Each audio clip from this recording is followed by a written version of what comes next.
Hi guys, welcome to another tutorial by yours truly, Stella Morris. In this tutorial, I'll show you how to get your clothes patterns to be more form-fitting instead of just flat. Let's get started. The tools I'll be using for these adjustments are the Puppet Warp and Liquify tool found in Clip Studio Paint. To save time, I've already set up my document. It has just two layers. One filled with blue and another with my character drawn onto it. The character is fully colored except for her pants, which only has the outline. I will be giving her a close-fitting pair of pants with a nice plaid pattern. I start by creating a layer folder, where I will put the layers with patterns into. To do this, I click the New Layer folder icon in the Layer command bar to quickly create one. This layer folder is to be below the layer that my character is on in the layer palette. I then rename this layer folder to Pattern. Next is to get the pattern I wish to use onto the canvas. I already have the pattern I want in my materials palette. I just need to find it. While still on the Pattern layer folder, I drag the pattern that I found onto the canvas so that it's added into the Pattern layer folder. I then resize it and rasterize it by going to the Layer menu, then to Rasterize. The pattern is pretty big, so I need to trim it down.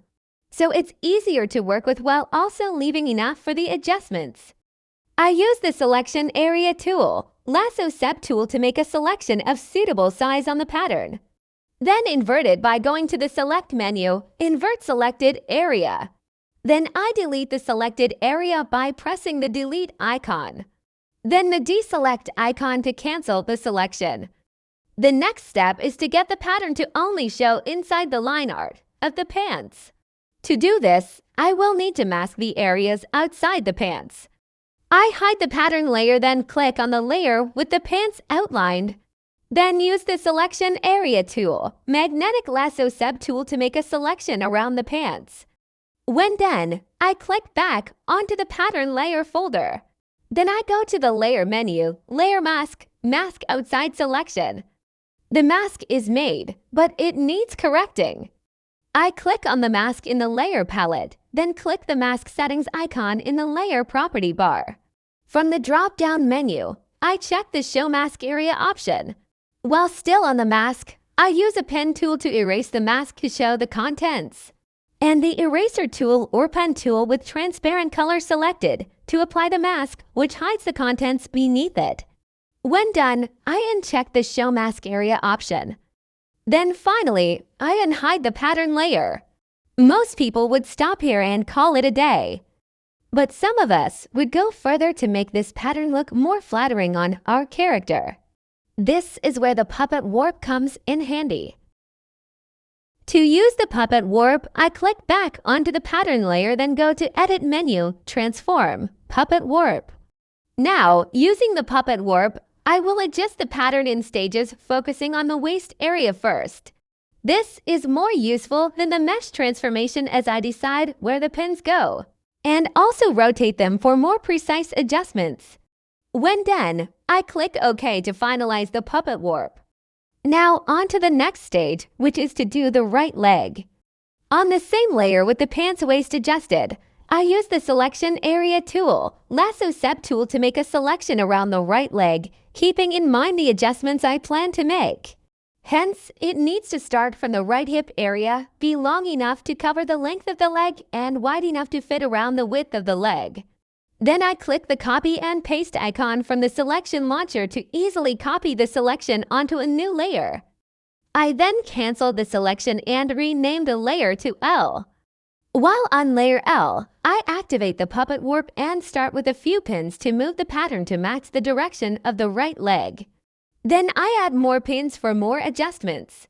I try to keep the pattern at the waist area the same, hence the line of pins near the bottom of the waist area. When done, I press OK, then erase the unneeded parts from the pattern. I hide the original pattern layer to avoid confusion while erasing, and then unhide it when I'm done. Now that I'm done with the right leg, I hide its layer to not confuse me while doing the other leg. I go back to the original pattern layer and once again, I make a selection on it, but for the left leg this time the same way I did for the right leg. I then copy the selection onto a new layer, press the deselect icon and rename the layer to R. Then, I activate the puppet warp and make similar adjustments as I did for the right leg. Like I did previously, after finalizing the puppet warp, I erase the unwanted parts, keeping in mind that I will still need some extra pattern for further adjustments. Additionally, it's okay to use the puppet warp more than once for the same object, as not everyone will get the perfect result on the first try. Now that I'm done with the puppet warp adjustments, more precise adjustments can be made, but this time with the Liquify tool. I start off by selecting the Liquify tool from the Tools palette. In its Tool Property palette, I set the mode to push left to push the pattern to the left when moving in a top-to-bottom motion. This same mode is used to push the pattern to the right as well. I just go in a bottom-to-top motion instead, so no need to switch modes. Then I select a big enough brush size and set the strength and hardness to a low number. About 20 was good enough. This is helpful in adjusting the pattern near the edges of the legs. Additionally, I use the push mode for smaller, concise adjustments.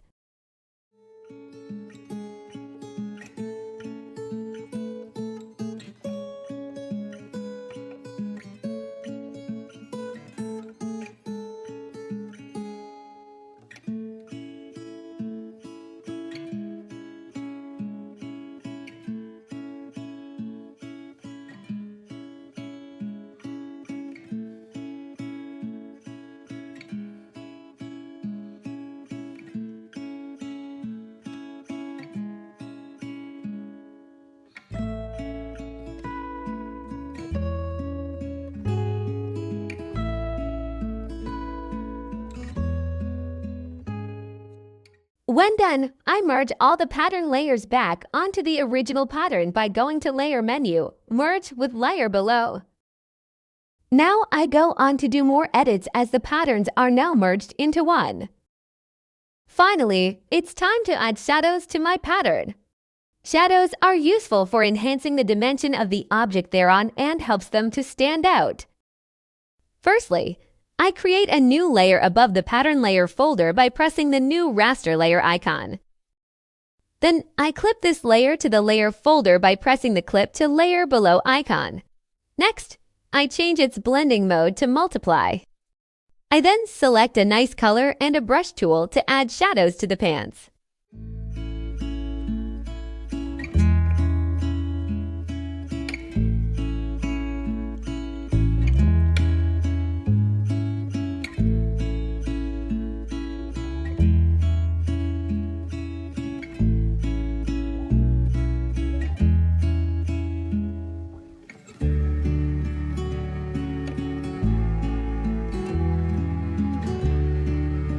And here is the final result.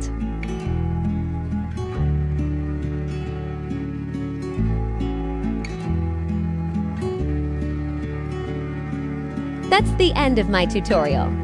Hope you found it useful and thanks for watching.